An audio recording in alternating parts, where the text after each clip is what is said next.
Vamos esperar todo mundo chegar aí.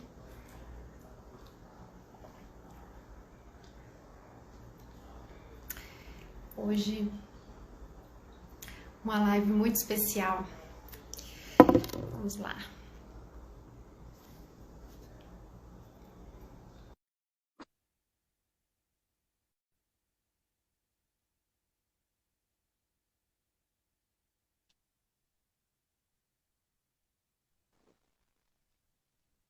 Oi, Odilon, boa noite. Boa noite, Loren. Como vai? Tudo bem, e você? Tô joia, tô super bem. Você me ouve bem? Ouvindo direitinho. Tá bom o som aí também? Tá ótimo. É uma alegria grande estar aqui com você hoje conversando. Que bom, fico muito feliz assim. E, bom, aí eu vou até estender aqui os agradecimentos, porque você sempre foi muito generoso, né, Odilon? Muito gentil desde o início. Eu conheci você pela peça literária Na Sala com Clarice, e desde então, e aí eu te escrevi, e aí imediatamente, assim, você topou esse convite da gente conversar aqui. Então, muito obrigada. Eu, Muito bacana, eu eu acho que isso vai ser legal. também te agradeço muito. E, na verdade, eu já conhecia pela peça Aqueles Dois, mas eu não associei a princípio, e depois é que essa peça já é mais antiga, né? Aqueles dois é mais antigo, não é de 2007. Uhum. Pois é. E muito bacana, eu acho assim, uma conversa interessante, porque, e aí eu vou me estender aqui um pouquinho, né, nesses elogios, João, porque, por isso, assim, porque tem alguma coisa que já é próprio da poesia, da literatura, né, que é causar, assim, essa coisa pela via do afeto. Eu pensei nesse título, assim, Afetos, Leituras e Janelas, porque tem alguma coisa que já é próprio, né, da poesia, assim, da literatura, dos textos que você elege, assim, mas acho que tem alguma coisa que você causa, assim, né? Quando você dá voz para esses textos, que ultrapassa, né? Assim, quando a gente lê o texto, por exemplo, né? Então, tem alguma coisa que acontece pela via do afeto mesmo. E achei isso interessante, porque para além assim, do afeto no sentido do carinho, da gentileza, assim, né? Do afeto como isso que toca o corpo mesmo, né? Assim, achei que isso tem uma proximidade muito grande com o que a psicanálise faz também. A gente pode conversar um pouco sobre isso, assim, né? Mas acho muito interessante essa conexão que você faz, assim. Então é isso, mesmo que a gente leia, e talvez quando a gente lê, isso já passa muito pelo racional, pela tentativa de entendimento, assim, né? E quando você incorpora essa poesia ou esse texto, parece que aquilo vai uma via, assim, um curto-circuito, né? Assim, uma via direta para a emoção, que não passa tanto pelo entendimento, assim, pelo sentido, né? E, e desde o início, assim, esse espetáculo na sala com Clarice, que é muito tocante, não sou eu que digo isso, né? Assim, acho que todo mundo que assistiu ficou comovido de alguma maneira, né? E comovido nessa coisa de quando você vê você está sentindo alguma coisa no corpo, né? Assim, e remetendo a memórias e alguma coisa que acontece ali para além de qualquer vontade ou consciência, né? Então parece que você consegue essa via direta aí pro afeto mesmo, né? Essa via do afeto, assim. Então, já meus parabéns pelo seu trabalho, que é lindo. Queria saber um pouquinho sobre isso, Adilson, assim, da onde que vem esse impulso, assim, né? Porque tem de fato uma conexão aí que você faz entre o texto escrito, né, assim, entre a poesia e as pessoas, né? Na sala com Clarice, por exemplo, você faz uma interação aí com as pessoas e transforma isso num cardápio, que já é também alguma coisa que vai pela via do afeto, né? Assim, tem a hora do cafezinho, a entrada, então aquilo já vem sensorialmente, de certa forma, né? Assim, de onde que vem esse impulso? Que parece que tem uma coisa singular sua aí de fazer isso, né? Ô, Loren, eu recebo suas palavras com carinho.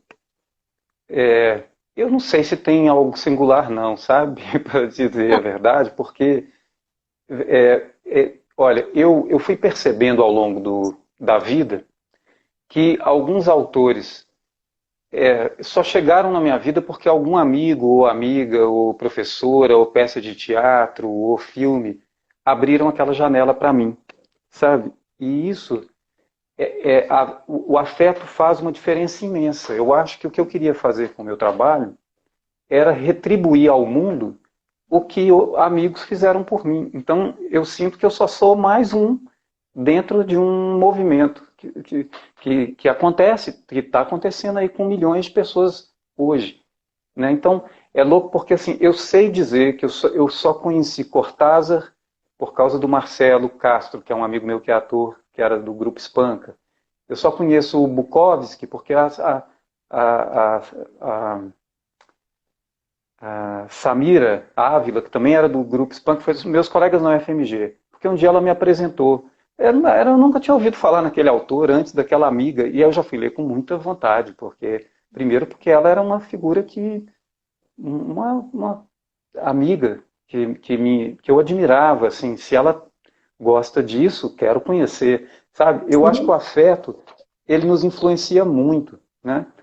Isso da oralidade com os poemas, por exemplo, eu vi um espetáculo em Belo Horizonte nos anos 90 com Luciano Lupe e Ivan Andrés, chama-se, eu acho que eles ainda devem apresentar até hoje, chama Cartas Marcadas, Consultas Poéticas. Se assemelhava a um tarô, mas não era um tarô, não era uma consulta esotérica, era uma consulta poética. Tinham várias cartas que eram obras, que eram pinturas, obras de arte, elas estavam associadas a um poema e a uma música. Eu fui a primeira vez numa sala de yoga, então uma sala já toda aconchegante, né, para receber ali umas 15, 20 pessoas no máximo. E aí alguém ia fazer a sua consulta e pensava numa questão da vida que estava com aquilo, né, assim, impregnada de uma determinada questão. E pensava, mentalizava uma carta. E aquela carta associada a um poema e uma música. Como a arte fala através de metáforas, muito possivelmente aquele poema ia te responder a alguma coisa. Né? Aquela música, aquela canção também te responderia. Aquilo ali me abriu janelas para muitos poetas e compositores. A arte sempre fez isso. Então eu fiquei com vontade também, sabe, de ser mais um. De ser mais um que também passe para frente, porque tanta gente veio abrindo janelas para mim, que eu também pudesse tentar abrir para outras pessoas, mesmo sabendo que não vou abrir para muitos, né? Tem gente que vai dizer, nessa janela que você está abrindo aí não me interessa. Mas você oferecendo o que é verdadeiro para você, você vai se conectar com outras pessoas que vão entrar na mesma vibração. Então, chega uma hora que você fala, olha, eu vou tentar ser o que eu sou, e oferecer o que eu tenho, porque talvez seja um caminho, né?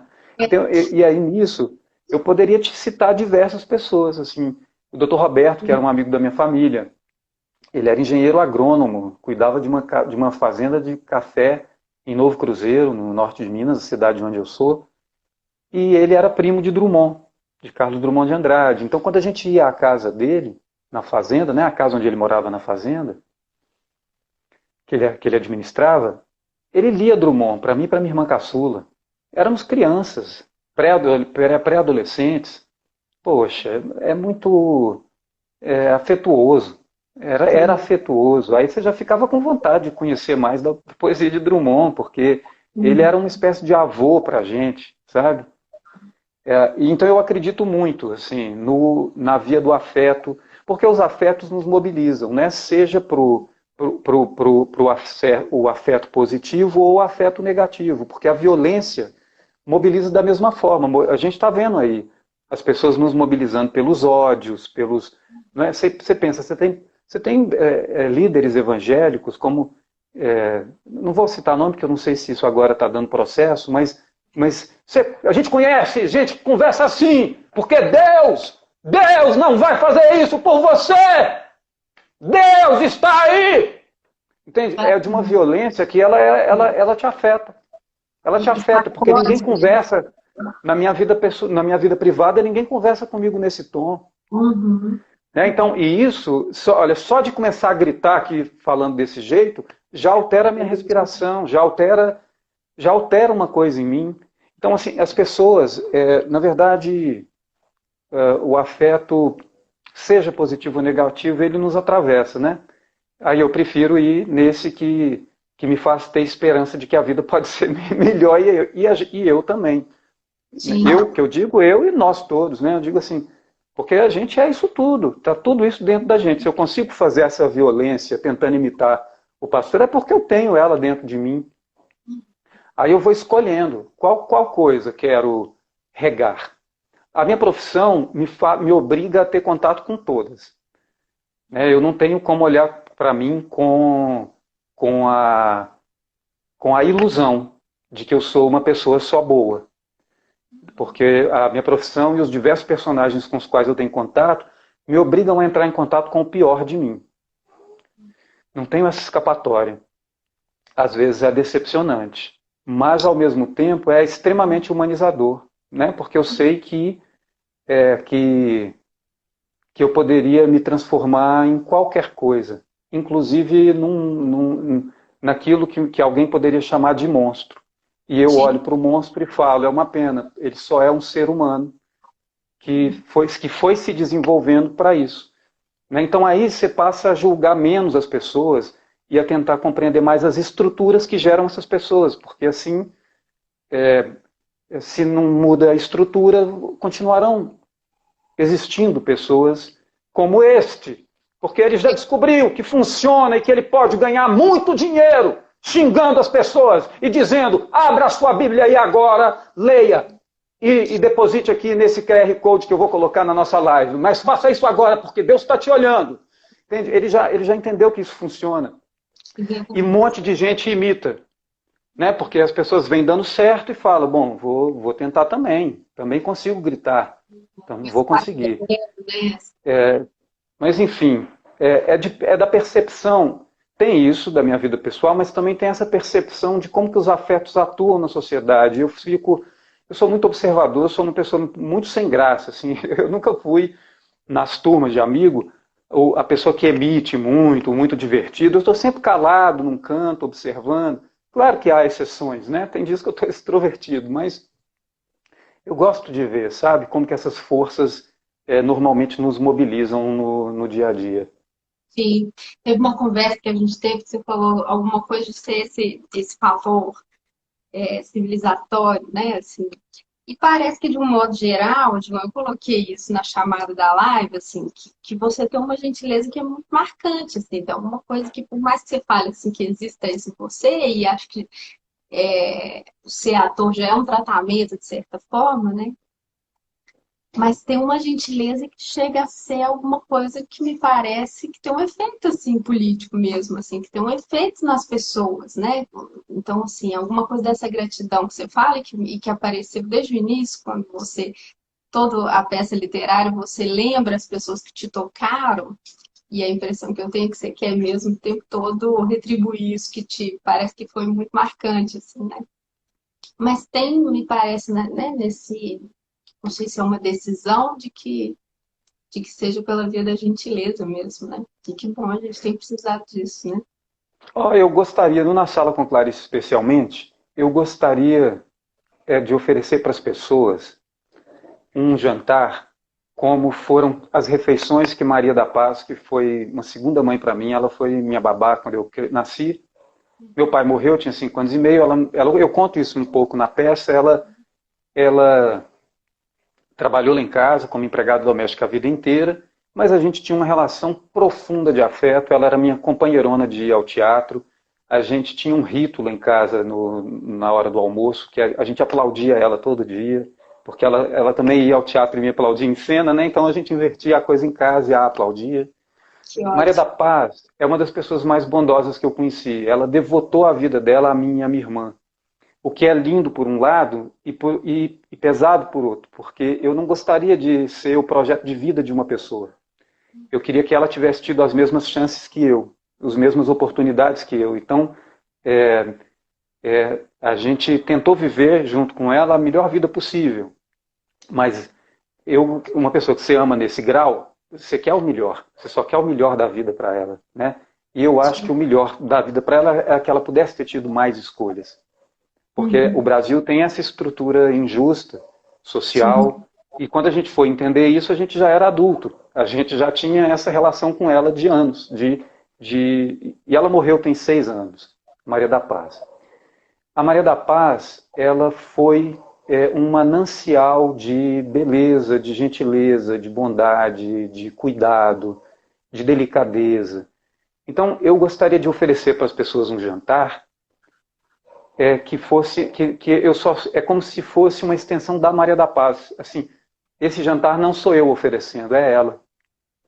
É um retrato do jantar que ela me ofereceu e do almoço e do que ela me ofereceu e ofereceu a minha irmã e a minha família uma vida inteira. Era, Ah, era tem que agradecer. e ainda assim é claro que eu não conseguirei.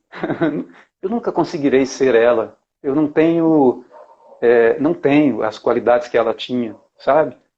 Mas uma semente do que ela plantou na gente, essa Sim. semente tem que florescer. Eu não posso.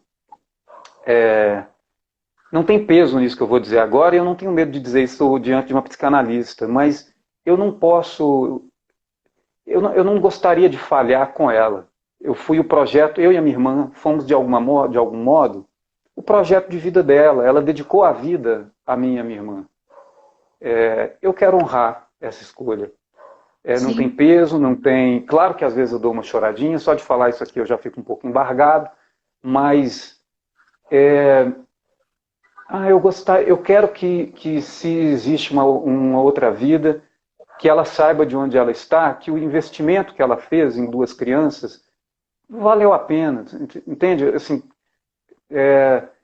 às vezes eu nem acredito que existe um outro lugar, mas eu quero que eu saiba que eu estou honrando essa escolha que ao mesmo eu sinto que ela nos adotou, mas ao mesmo tempo eu sei que foi uma falta também de escolha, ela não teve tantas escolhas, né? O que me dói profundamente.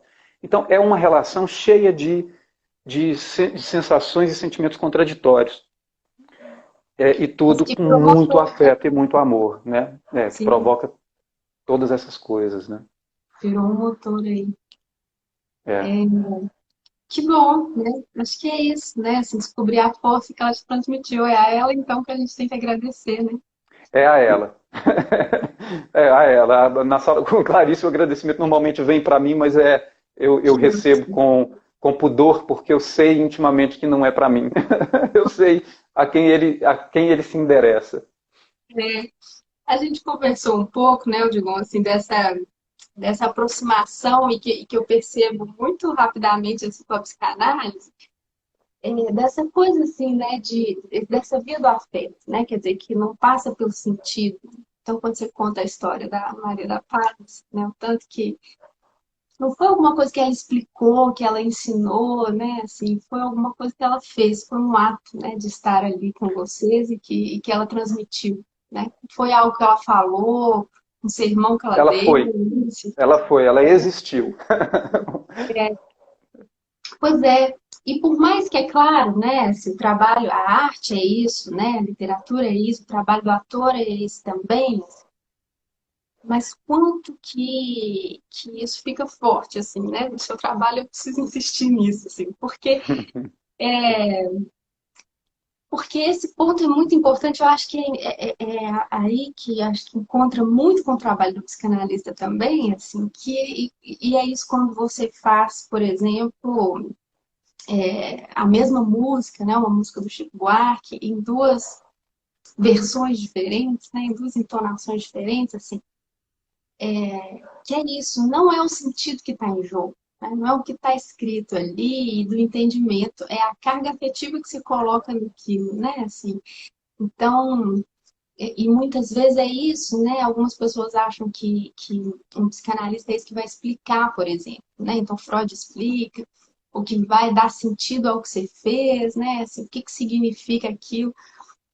E isso é um equívoco, porque pode até ser um trabalho de orientação em alguns momentos, mas a ideia de que a palavra faça essa conexão com o corpo, com o afeto, onde que aquela palavra te marcou e te atravessou, né? Assim, no corpo e dá um outro lugar, um outro afeto para essa mesma palavra, que é possível, né?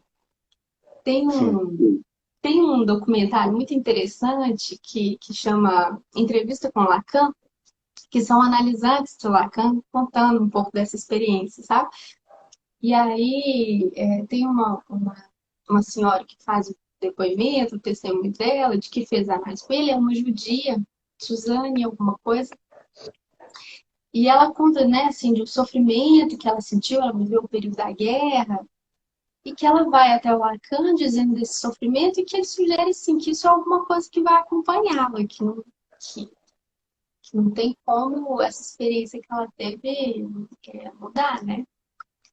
Mas, e aí ela conta que ela acorda todo dia às 5 da manhã muito assustada, que era o horário que a Gestapo, né?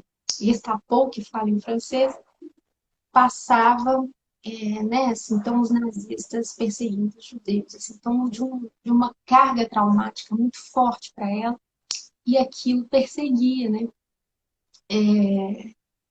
E aí ela diz assim, e é tão interessante a emoção que ela conta, que nesse momento que ela fala da Gestapo, o Lacan levanta rapidamente da cadeira, dá um salto e faz um gesto de carinho, né? Um carinho muito doce. Ela fala de uma ternura muito grande que ele faz um carinho no rosto dela, que seria um gestapo em francês, né? Assim, um gesto na pele.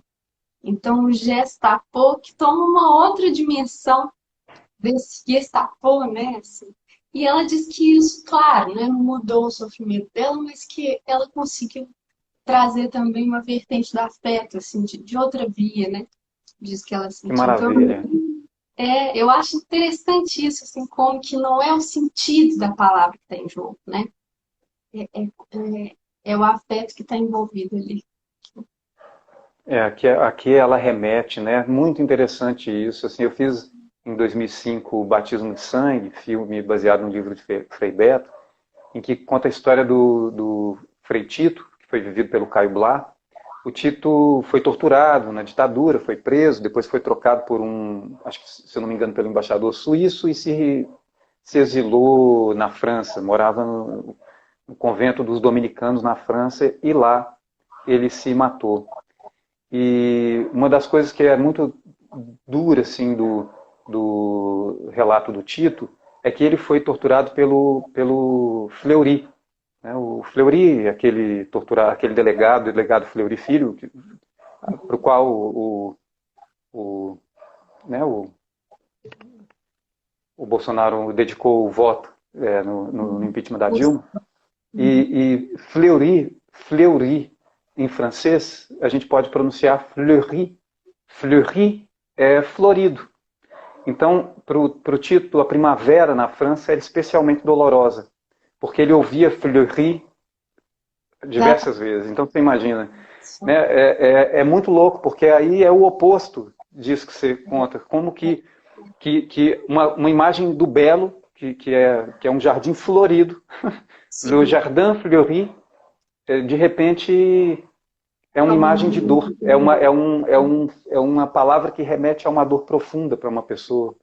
Né? Exatamente. Essa ressignificação, a psicanálise é maravilhosa assim, com isso da arte, isso que você falou da banda, que eu gravei um vídeo, né, no YouTube, Sim. porque é isso, vou fazer só um pedacinho aqui, porque quem tiver curiosidade também pode ver lá, mas assim, eu posso dizer, eu estava à toa na vida e meu amor me chamou para ver a banda passar cantando coisas de amor. A minha gente, sofrida, despediu-se da dor para ver a banda passar cantando coisas de amor. O homem sério que contava dinheiro parou. O faroleiro que contava vantagens parou. A namorada que contava as estrelas parou para ver, ouvir. E aí uma outra pessoa que viu a passagem dessa banda pode vir e falar assim, eu estava à toa na vida e meu amor me chamou para ver a banda passar cantando coisas de amor. A minha gente sofrida despediu-se da dor para ver a banda passar cantando coisas de amor. O homem sério, que contava dinheiro, parou. O faroleiro que contava vantagem parou. A namorada que contava as estrelas parou para ver, ouvir e dar passo. Então, assim, a pessoa, né, é o mesmo texto, é a mesma, nunca é a mesma banda, porque cada um está recebendo com a sua subjetividade. E quantas pessoas que te narram, você vai contar para a pessoa, olha, nossa, foi muito bom aquilo. E aí a pessoa fala, não, não foi isso tudo, né? Eu estava à toa na vida, meu amor me chamou para ver a banda passar, cantando coisas de amor. A minha gente sofrida despediu-se da dor para ver a banda passar, cantando coisas de amor. O homem sério que contava dinheiro parou, o faroleiro que contava vantagens. A pessoa começa a te narrar um acontecimento extraordinário, ela te narra uma história, como se aquilo fosse nada. Né? Então você tem dentro, eu gravei 2 extremos nesse vídeo da banda, agora entre um e outro, você tem 1000 nuances. Eu peguei ali 2 extremos, agora se você pega extremos de um outro ponto de vista, você deve ter outras 2 coisas completamente diferentes em cima de um mesmo texto. Né? Diferente da própria música. E essa coisa da literatura, Lauren, olha, meu pai morreu com 5 anos e meio. Eu tinha 5 anos e meio, né? Meu pai era muito jovem, tinha 52. Eu estou com 42 agora. Então, essa medida de tempo, de 52, ela é uma medida para mim. O meu pai já tinha... Olha, a Elis Regina morreu com 36. Então, eu já estou numa idade que eu fico fazendo essa conta. Até quando eu vou? Até onde eu vou? Né? Olha o que a Elis Regina construiu com 36 anos. Eu me pergunto, e eu com 42, meu Deus? Elis com 36 já tinha sido Elis Regina, ela já tinha feito toda essa obra. Né? Mas eu não fico me comparando, obviamente. Você vai no seu tempo e dizendo, não, mas no tempo que eu tiver, no tempo que me reste, farei o que der conta. E essa há de ser alguma contribuição. Agora eu estava voltando no meu pai. O meu pai, quando eu vi a terceira margem do Rio, eu vi o Vitor citando aqui a terceira margem nesse chat, nos comentários. É um texto do Guimarães Rosa que eu realmente amo. E conta a história de um filho cujo pai construiu uma canoa e um dia resolveu deixar a esposa e 3 filhos para trás e passou a viver nessa canoa. Nunca mais voltou, mas também nunca desembarcou em um outro lugar. Né? Ele, como imagem concreta, claro que o conto é uma metáfora para desdobramentos profundos, mas como metáfora concreta, ele não desce mais nem numa margem no rio, nem na outra. Ele inaugura uma terceira margem no rio. Ele passa a viver nesse rio, nesse fluxo desse rio, sem nunca mais voltar e sem nunca mais ter contato com ninguém. E esse filho fica ali a vida inteira esperando a volta desse pai. Quando eu vi esse conto a primeira vez, foi no teatro, numa montagem de primeiras histórias em Belo Horizonte, dirigida pelo grande João das Neves, na Lagoa do Nado, em 1992. Eu senti uma emoção diferente e não sabia nomear. Mas eu senti uma emoção diferente. É como se algo me dissesse que eu conhecesse a espera daquele filho. Claro que hoje isso é uma elaboração de poucos anos para cá, mas eu reencontrei esse conto no ensino médio e percebi que aquele conto tinha me ajudado a nomear a minha espera pelo meu pai. Então ele me ajudou a elaborar um luto que talvez não tivesse tão elaborado, que eu tivesse ainda achando que já tinha resolvido essa morte do meu pai. Às vezes eu penso que talvez eu não tenha elaborado o luto do meu pai até hoje. Qual é o tempo? Porque a morte do meu pai vai sendo ressignificada de tempos em tempos. Assim, eu até ano passado nunca tinha feito uma homenagem para o meu pai para o Dia dos Pais, ainda não fiz. Mas a minha irmã fez, a minha irmã caçula. Fez ano passado. E aí já me deu uma vontade, já me ressignificou a minha relação com meu pai, já me fez repensar uma espécie de injustiça que eu talvez tenha cometido com ele com a memória dele ao longo da vida. De não torná-lo presente e não lidar com ele como um pai vivo dentro de mim, e não como um pai morto. Né? Porque talvez ele nunca tenha sido esse pai morto.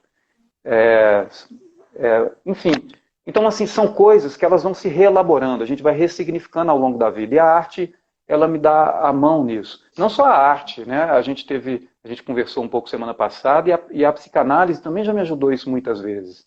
Sabe? Eu fiz uma peça em 2005, chamava Não Desperdice Sua Única Vida, ou tinha mais vários títulos.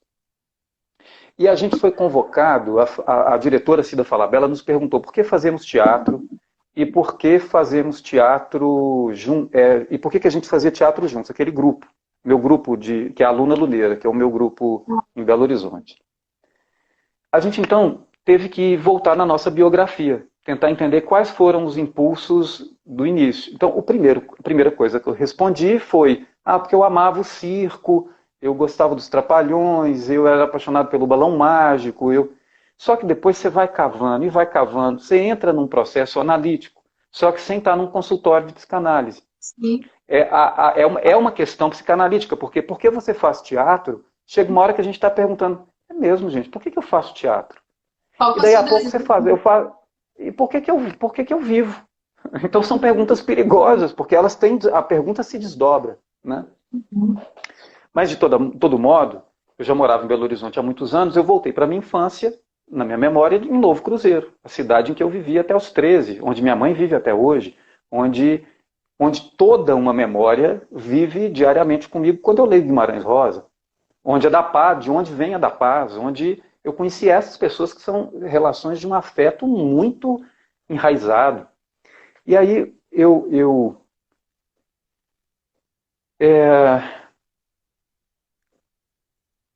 teve um dia, depois do ensaio, nisso de estar falando tanto, de ter que voltar na memória da minha própria vida, eu acho que era um sábado de Aleluia ou um domingo de Ramos, era um feriado assim, que há anos eu não vivenciava mais. Em Belo Horizonte eu nunca vi isso, desde que eu mudei para... Aquela vivência de um domingo de Ramos, eu não tive mais vivência católica, exatamente uma vivência católica, depois que mudei para BH. Em Novo Cruzeiro ainda era uma cultura muito católica, a da Paz era católica. O que eu vivia do catolicismo todo dia em casa era a presença da Paz, que sempre rezava, tinha os santos dela, e a igreja ia à missa uma vez por semana. Mas eu não tinha essa vivência. No entanto, eu voltei do ensaio, a gente teria folga, né, domingo, e era como se eu tivesse voltado a sentir o cheiro do domingo de Ramos. Eu acho que nem existia cheiro desses ramos no domingo, mas vendo todo mundo indo para a missa e voltando com aqueles ramos, aquela gente do Vale de Jequitinhonha com sua fé e com suas plantas na mão, voltando da igreja, a beleza disso voltou na minha memória, sabe, de um jeito muito emocionante, assim. E eu sei que foi graças a isso, ao teatro, me perguntar da minha história, da minha própria vida. Né? Assim como eu já te contei, da psicanálise, que a gente que é ator não tem muita rotina, nem muita estabilidade financeira. Então, da última vez que eu lembro que eu fiz análise, eu cheguei para a minha analista e falei, olha, eu tenho dinheiro para fazer 10 sessões. Então é 2 meses e meio. Acabaram essas 10, eu não vou continuar, porque não tem previsão de ter dinheiro para te pagar. Já cheguei com a minha alta, né? Já cheguei dando a data de término do meu processo. Mas você sabe que eu tenho memória de ter sido revolucionário, porque tem questões tem perguntas com as quais ela me presenteou naquele momento, que me mobilizaram de tal maneira que elas, na sala com Clarice, por exemplo, está respondendo a algumas delas. 15 não, mas quase 15 anos, 14 anos depois. Sim. Isso me dá uma dimensão também de... E eu nunca esqueci essas questões. Eu continuei não só pensando nelas, mas caminhando para a resolução delas ao longo desses 15 anos. Aí você resolve essas questões, destampa outras tantas, que não podiam ser mexidas enquanto essa anterior não fosse resolvida. Né? Mas, e isso, eu não tenho a sensação que era para resolver a questão. Era para me pôr em movimento. Porque aí agora eu estou em movimento, tem novas questões que continuam me pondo em movimento e vamos nesse movimento. E há de ser assim até o último dia. E talvez no meu leito de morte eu resolvo uma última questão que destampe outras infinitas que não terão mais tempo de serem tocadas. Mas assim eu imagino que seja... entende? Que a nossa vida não tem ponto final. E mesmo no ponto final, que é a morte, ela nem é um ponto final. Ela é de dizer, se tivesse mais tempo, talvez eu teria mais isso aqui para olhar. Mas agora já foi. O que deu foi o que deu nessa travessia. né? É, Olha, eu só trouxe chá para tomar com você porque na divulgação você colocou aquela foto da gente tomando chá e eu achei muito legal a gente tomando um chá na janela. Eu falei, a gente tem que tomar um chá nessa janela aqui. foi ótimo. E assim, muito bacana de novo um presente você compartilhar essas coisas todas, né, Odilon? Porque é isso, né? Parece que são constelações de momentos, assim, né? Então, o Domingo de Ramos, né? Enfim, as perguntas da analista, o seu pai, a Maria da Paz, assim, coisas que vão montando aí um pouco esse movimento mesmo, como que está vivo, né? Assim, a terceira margem do rio, como que é uma coisa que é viva, assim, que coloca em movimento o tempo todo, e você transmite, né? Quer dizer, então você se apresenta na sala com Clarice, e a gente vai ler a Clarice, e aí a gente vem com os nossos pontos, assim, né? E a coisa vai se movimentando. Isso é muito bonito, né? Assim, para além de uma coisa acontecendo, assim, né? Um efeito dominó mesmo, uma ressonância que vai muito mais longe, né? E é muito mais longe que a própria morte, assim, né? Que bom te ouvir. É, isso é muito interessante, assim, como que é isso, né? A linguagem está viva, a escrita está viva, né? Essa arte está viva nesse sentido de que resgata alguns pontos que são eles que vão ficar ali sendo motor, né?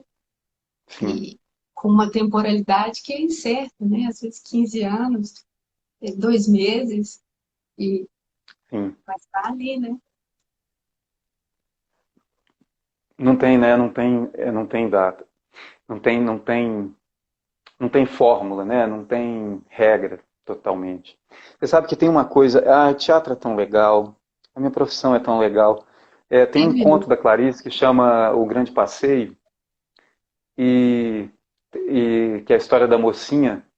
Esse conto mexe muito comigo, muito mesmo, muito. E ele quase nunca é escolhido. Nessa temporada já foi, então ele não volta mais nas duas próximas apresentações. Mas é tão doido, essa peça é muito doida, porque eu coloquei o Grande Passeio na primeira semana só porque ano passado ele quase não foi escolhido. Eu falei, eu vou pôr já na primeira semana, porque aí ele tem 4 apresentações para ter uma chance de ser escolhido, né? Quem sabe vai ser. Ótimo. Mas no fundo, eu acho que é porque eu gostava de ficar ensaiando ele ao longo da semana. Porque ano passado eu ensaiava toda semana e nunca ele era escolhido. Então eu reencontrava as coisas que eu imagino enquanto eu estou contando ele. O dia que foi ele já ter sido escolhido na primeira semana, me deu uma nostalgia no dia seguinte de pensar que eu não mais o ensaiaria nessa temporada, né? Porque também tem outros 20 contos. Você terminou a primeira apresentação, apresentaram 5. Tem outros 20 que você tem que continuar ensaiando. Não dá tempo. Não dá tempo. Eu não posso me dar o luxo de ensaiar o Grande Passeio só porque eu amo e porque me emociona.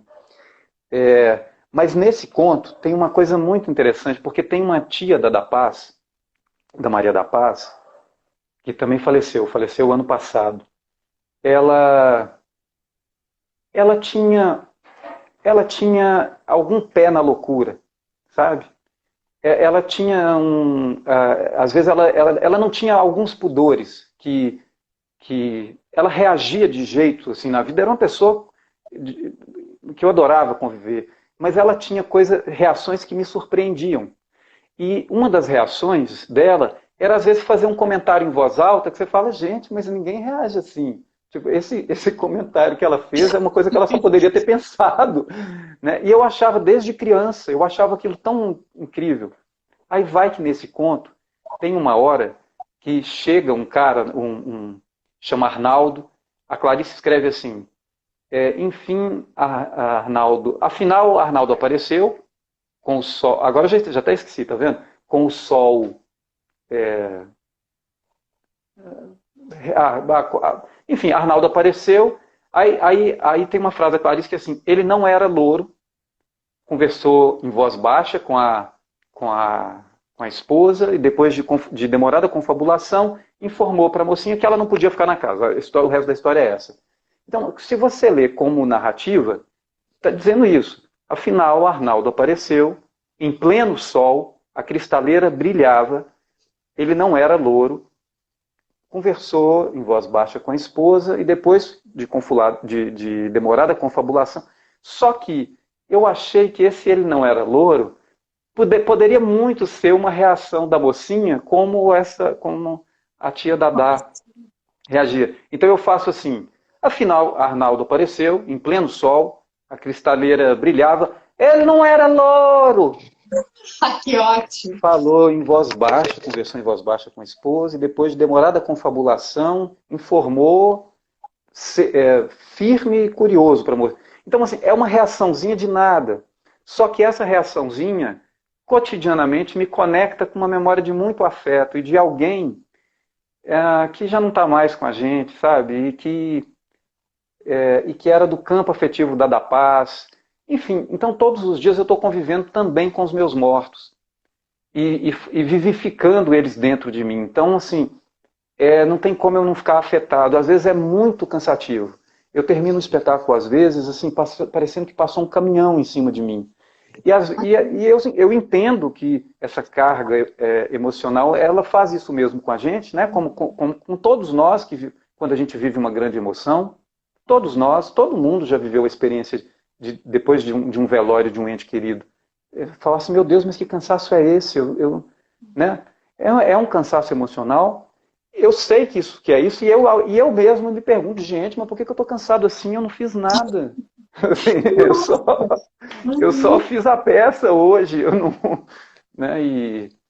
Mas isso é muito bom, né, Odilon? Porque assim, a gente está vivendo um período que as pessoas estão tão cansadas, mas é um cansaço do automatismo, assim, né? Um cansaço robotizado de fazer sempre as mesmas coisas, de estar tomando uma medicação assim para depressão e tá vivendo ali sem, né, um pouco como zumbi, assim. Eu acho que talvez a poesia e a literatura, né, assim, a forma que é um sacudir mesmo, às vezes, vamos botar esse corpo para se comover, assim, para se sacudir, para ver que afetos que tem aí dentro, assim. Sim.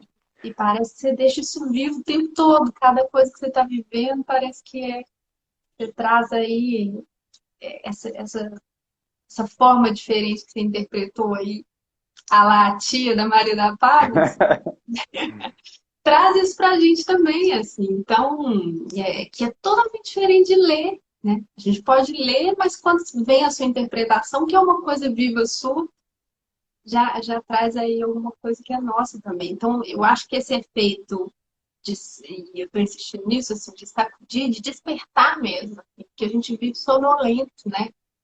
E nessa dificuldade toda que a gente está passando, política e de pandemia, enfim, a gente vai Você sabe que... ficando.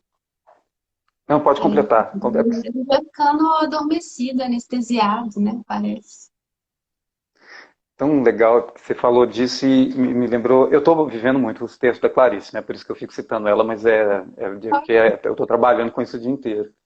E tem um texto novo que entrou para essa temporada que ela tá vendo um programa de televisão e aí ela, por diversos motivos, ela fica emocionada e chora. E o filho dela, é uma adolescente na época, tem menos de 14 anos, ela percebe que ele percebeu e ela tenta se justificar. Ela explica para ele, eu estou emocionada, mas eu vou tomar um calmante. Aí ele diz, você não sabe diferenciar emoção de nervosismo? O que você está vivendo é uma emoção. Ah, é? No conto? O filho Que dela bom! fala para ela, o que você está vivendo é uma emoção. E aí ela Nossa, diz assim, aí a Clarice escreve, ela diz, entendi, aceitei e disse-lhe, não vou tomar nenhum calmante. ótimo. É isso mesmo. É Exatamente. muito bonito. Você falou do tarô, com as músicas e poesias. Eu lembrei que tem eles fizeram uma farmacinha, acho que em Londres, uma farmácia com poesias. Então, ao Olha invés que de legal. comprar um calmante, você leva uma poesia personalizada, assim, conta um pouco. Acho que tem muito a ver com esse tarô aí que você colocou. Que Mas olha, legal. Eu tenho um amigo médico mesmo, ele era clínico, hoje é cirurgião, mas ele era, pelo menos na juventude, era uma pessoa de muita poesia. Eu acho que ao longo da vida pode ter ido perdendo, mas logo que ele saiu da faculdade de medicina, que ainda era, assim, ainda pulsava uma poesia, a gente perdeu muita convivência, então eu não sei como é que ele está hoje, né? Mas ele me contou uma época que para uma paciente, uma vez, ele receitou, ele prescreveu na receita médica um livro de Khalil Gibran, colocou o título e disse: ler 2 páginas por dia, manhã ou Ah, noite, como você entendi. receita um medicamento, sabe? Que Assim, ótimo. em todas as profissões a gente encontra pessoas que levam a vida com poesia. Às vezes, em todas, inclusive no teatro. Inclusive nós artistas. Tem muitos artistas que também levam a vida com poesia. Não Você. são todos. O percentual é muito parecido com qualquer outra profissão. Mas estou brincando. Às vezes nas artes você até encontra um pouco mais, um pouquinho a mais. Mas eu tive a sorte de cruzar com muitos amigos que levam a vida com. Nossa, eu tenho um amigo que é pediatra. Ele é um poema. Eu tenho uma amiga, e ele é casado com uma das minhas melhores amigas, que é advogada. Ela é um poema. É tão impressionante isso. Assim, não é gente que se dedicou à arte profissionalmente, nunca. São de profissões tradicionais, mas levam a vida com um olhar de empatia humana, de uma delicadeza, assim, que eu me inspiro nesse, sabe? Eu fico correndo atrás, assim, em busca. Quero também, porque é tão lindo esse jeito que vocês vivem. Quero, como é que é isso? Né? E tive essa sorte na adolescência de conviver com muita gente assim, em casa Maria da Paz, e a minha irmã caçula, as minhas irmãs todas, a minha mãe, o doutor Roberto. Você vai vendo que não tem nada de especial. Né? Eu não tenho, obviamente, né? Eu não acredito que nenhum de nós tenha nada de especial, sabe? Eu acredito que as estruturas nos ajudam. A estrutura que me recebeu me ajudou muito. Se a gente entende a coisa de forma estrutural, primeiro, a gente não alimenta a vaidade de achar que a gente é uma coisa iluminada, em que há uma bênção foi posta em cima, e a gente entende que as pessoas que nascem numa estrutura que a desfavorece, dificilmente ela vai poder oferecer a luz dela ao mundo, porque a luz já é apagada desde que ela nasce. É. Aí é injusto, é muito injusto, sabe? Então, assim, e aí você vai querendo que mudem as estruturas. Você fala, nessa estrutura que está aí não está dando. Nunca vai dar, nunca vai resolver, porque alguns têm. Porque aí o básico para você se tornar um ser humano vira um privilégio. E aí eu digo, eu fui muito privilegiado. E, no entanto, isso deveria ser o básico, para que todos os seres humanos pudessem se desenvolver e a gente ter uma sociedade bacana, porque o que adianta? Né, alguns terem a chance de conhecer diversas.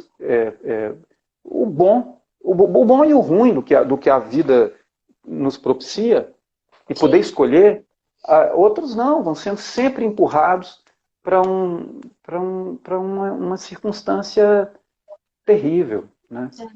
Esse É lugar de injusto. luz, né? É. É, pois é, Odilon, e nesse sentido, acho que o seu trabalho tem um pouco, né, tem bastante, assim, de um ato político, me parece, né, de uma vertente política, assim, nesse sentido. Uma vertente médica também, de uma vertente psicanalítica, né? Alguma coisa aí que faz, que toca, que faz acordar, assim, acho que isso, e essa gentileza também, né, acho que você aprendeu muito bem com seus mestres, seus mestres de vida, né? E que bom, né? Eu acho isso. é, eu não sei como é que tá o tempo, parece que cai assim, depois de uma hora eu não tô contando nada. Mas, de todo modo, assim, você tava contando aí? Você sabe quanto tempo tem que a gente Eu tá não faço nem ideia. Não faço nem ideia. Não, ainda tem uns 10 minutos. aqui? Mas, de todo modo, eu acho muito importante, assim, acho que você tem uma missão importante aí e acho que você está fazendo ela muito bem, assim, que é isso. E eu vejo, né, os comentários e aqui os comentários das pessoas, né? As pessoas ficam tocadas, né? E eu acho que isso tem sido muito importante nos dias de hoje, em que a gente é bombardeado com notícias esquisitas, né? Com isso, assim, né? Com esse pastor aí, essa forma de amedrontar, né? De coisas que nos colocam medo, E não é disso que a gente precisa mesmo de emoções que causem, né? Que fazem a gente buscar alguma coisa. A gente está aí em Setembro Amarelo, né? Tanta gente que não vê mais, né? Que o corpo está tão automatizado que não vê mais sentido na vida. Então, acho que isso é uma missão importante, assim, né? Uma coisa que tem uma dimensão muito grande. Que bom, queria te agradecer muito pelo seu trabalho, assim, que por mais que você não queira ficar nesse lugar de especial, mas eu acho que tem uma função muito especial, assim, muito importante, né? O trabalho do ator, mas essa coisa de transmitir a poesia com tanta emoção, eu acho que isso é mesmo muito mais que remédio, assim, né? Nos tempos de Hum, hoje. fico feliz de te ouvir. Eu entendo o que você está falando, porque eu entendo, mas eu tenho, obviamente, dificuldade de me reconhecer nesse lugar, mas eu entendo porque eu tenho os artistas também que me mobilizam e que é difícil não colocá-los assim num lugar da gratidão mesmo. Falar, olha, muito obrigado por ter me feito acessar isso. Né? Olha, todo mundo que fez Central do Brasil, por exemplo, os atores, o diretor de fotografia, pouco a pouco ao longo da vida, eu fui tendo a oportunidade de agradecer, porque Central do Brasil me fez sentir uma coisa quando eu assisti em 1997, eu vi várias vezes, que eu falei assim, gente, eu não sabia que existia esse sentimento dentro da gente, não. Sabe? E aí eu voltava para o cinema e aí a coisa se repetia naquele momento, falando, Jesus, a gente é muito, tem muita coisa dentro do ser humano que a gente desconhece, né? Aí você fala, meu Deus, será que eu vou ter chance de agradecer a essas pessoas? Eu trabalhei com o Fernando Montenegro em Queridos Amigos, uma minissérie da Globo, em 2008. Eu tive que lidar com tranquilidade com ela no set por 5 meses. A gente encontrava semanalmente ali. Eu não podia dizer para ela diretamente o quanto Central do Brasil me marcou. Eu só consegui dizer no último dia de gravação dela. Eu já tinha terminado a minha parte, um dia voltei no Projac com um presente para ela, uma carta, em que eu dizia, através da carta, sobre o que significava aquilo, o que significou para mim ter tido a sorte de encontrá-la semanalmente naquele trabalho, e agradeci por Central do Brasil. E você sabe que depois o meu grupo foi apresentar na Paraíba, eu conheci a Soia Lira, que é uma atriz do grupo Piolim, de João Pessoa, e que ela faz a mãe do Josué, que é um menininho, que é o Vinícius de Oliveira. Depois o Vinícius foi casado por um tempo com uma grande amiga minha, então pude conhecer o Vinícius, que ele já era um homem, né? Mas pude agradecê-lo. Recentemente encontrei o Walter Carvalho, que é diretor de fotografia do filme. Pude agradecer. Esse filme tem mais de 20 anos. Né? Esse é um filme que foi que estreou em 97. E agora, e aí assim, eu fiz também, pensa, uma coisa que me marcou lá atrás, eu estou agradecendo até hoje. Então você tem uma sensação de gratidão. Tem uma atriz da minha geração, dramaturga, uma artista, que ela não sei nem dizer o que ela é, do tamanho dela, é de um tamanho que eu não tenho vocabulário para expressar, que é de BH, que chama Grace Passou, e fez uma peça em 2005, chama Por Elise.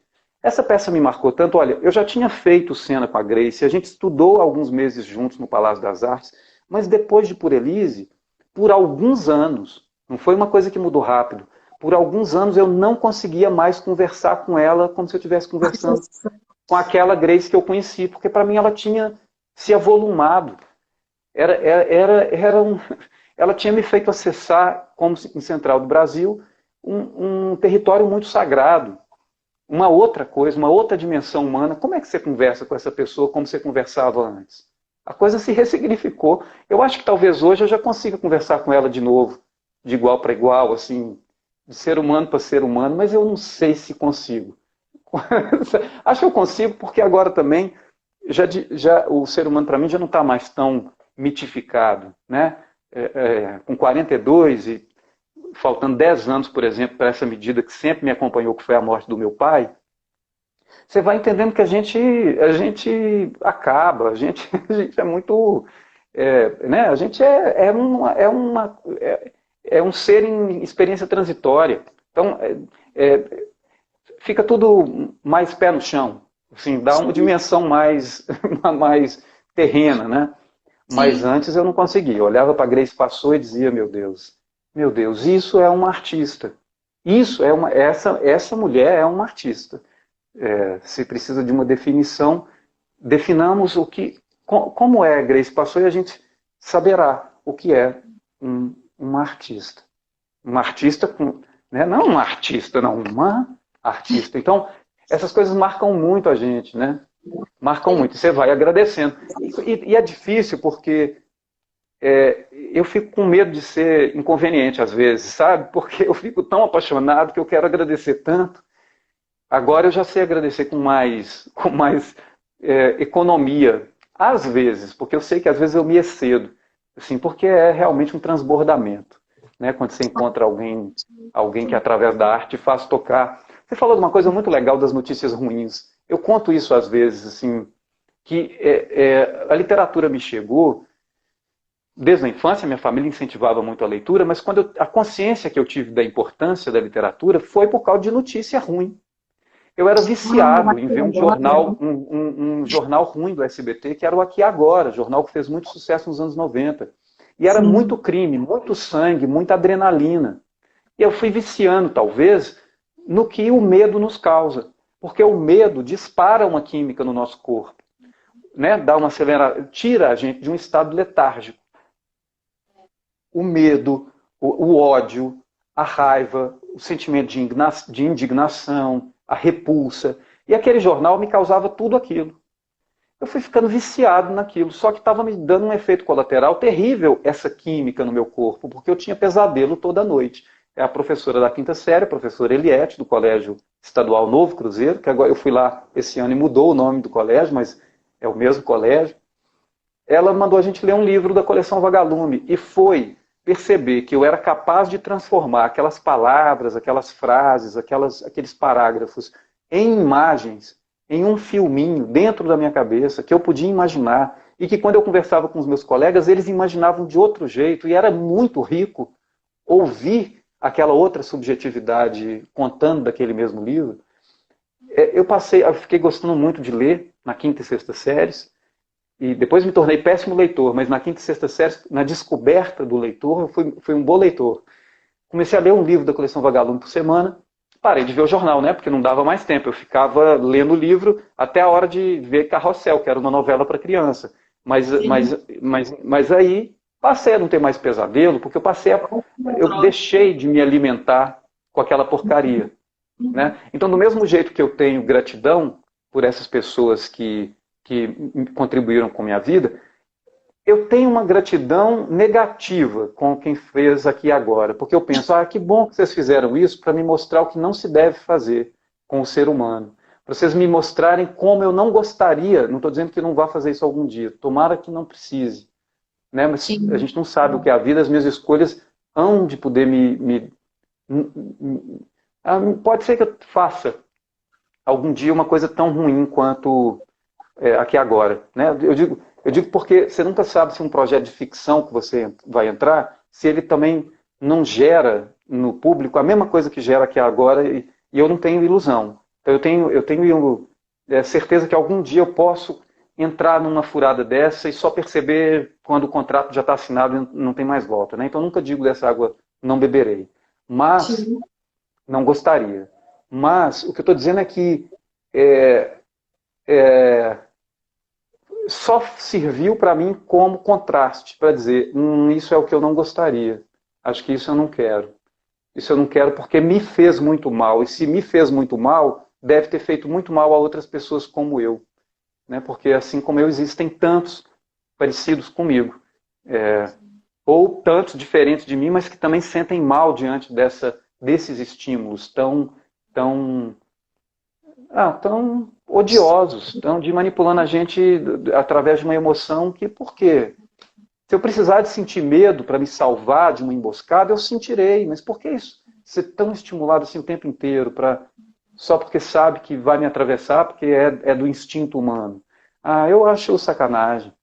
Acho E gera um sacanagem, sabe? comportamento com o outro, né? Que automaticamente já fica mais agressivo com o outro e começa a desconfiar mais das pessoas. Então é nesse sentido É. que vai usar mesmo. Ah, mas que bom, Odilon. Pô, eu acho que bom que é possível circular outras coisas, né? Gentileza, poesia, afeto, né? E a vida Psicanálise. delas aí, psicanálise nessa via, né? E você estava falando do bom ator, do artista, né? Assim, dessa coisa de ficar aí um pouco super-homem, assim, né? De consistir demais.